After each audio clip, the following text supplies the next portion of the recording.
Oi pessoal, essa é a aula 2 de inglês, então só atualizando, né, na aula passada a gente falou um pouco de alguns vocabulários, da introdução e da explicação de como seriam as questões e que iam começar então alguns exemplos de questões. E aí a gente começou, quem quiser testar antes de assistir o vídeo, pausa o vídeo, as questões estão na descrição.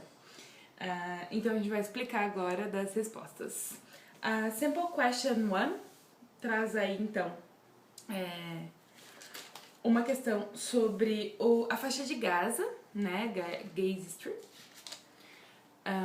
sobre quando ela caiu e aí as pessoas invadiram o Egito, mas depois o Egito voltou a divisão, né, a cerca de arame farpado no local e a vida voltou ao normal. A opção era se era verdadeiro ou falso, que o texto poderia chamar back to abnormal. E a resposta é certo, verdadeiro, porque no próprio texto diz, né, que voltou a um normal onde continua havendo violência e guerra. Então ele considera aí, ele fala que o voltar ao normal não é normal, com outras palavras no texto. A estratégia aqui era além de conhecer um pouco da história, né, da faixa de Gaza, um pouco desse conhecimento histórico, vocabulário para você entender realmente em qual o objetivo do autor nessa matéria. A questão 2 era sobre um texto do Apartheid, de uma jornalista sul-africana, e a gente tinha que inferir a opinião do autor, se ele era a favor ou se era contra aquela situação política que acontecia ali. As opções não eram difíceis de inferir. A autora ela era claramente da oposição do governo e a maioria na verdade, 4 das 5 opções mostram opiniões a favor ou contra o texto que ela escreveu. Então, se está contra o texto que ela escreveu, não vai estar contra a opinião dela. Então, não estava muito difícil. A questão do vocabulário é sempre difícil. Eles usam um vocabulário realmente pesado pra gente. Muito bem. A questão, a Simple Question 3 tem uma coisa sensacional, que é um gráfico sobre imposto de renda. E aí pergunta quem teve o melhor desempenho entre o bloco norte-americano ou o bloco europeu.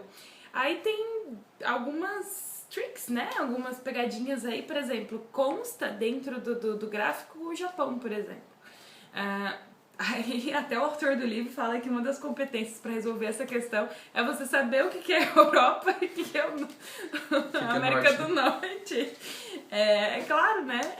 Canadá e Estados Unidos de um lado e do outro lado os outros países, com exceção do Japão ali para você verificar na massa. Aí o que acontece? Tem uma pergunta tá envolvendo mais quem se deu melhor nesse período de tempo.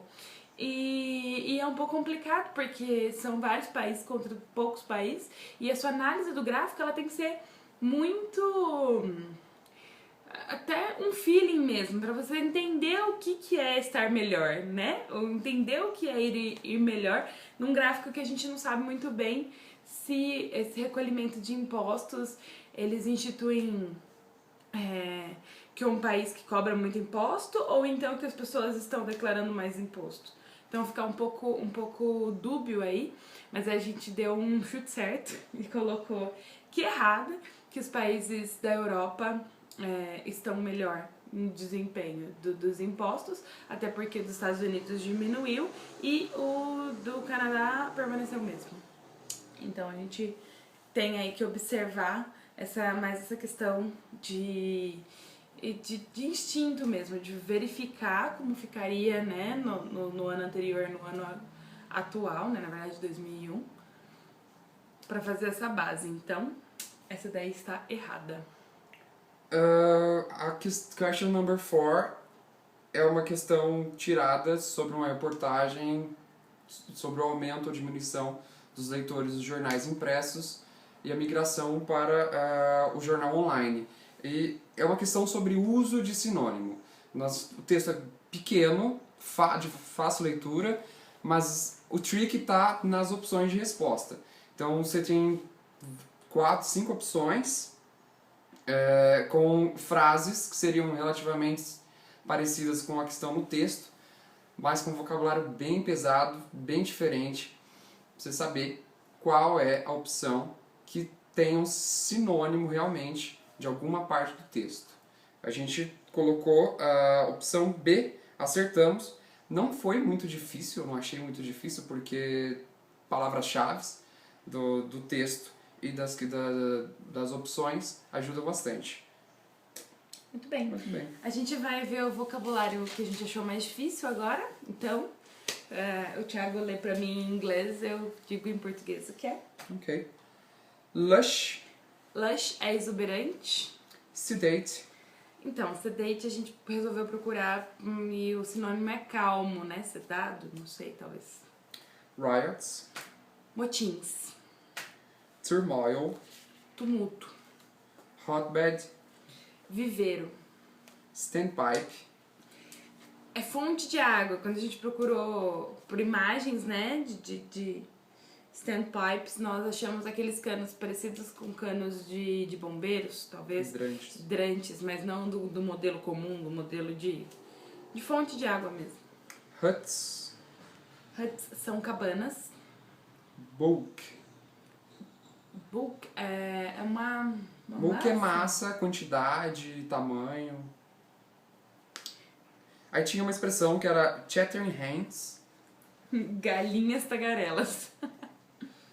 Unduly. Que é indevidamente. Ou injustamente também. Injustamente. Muito bem, pessoal. Essa foi a aula 2.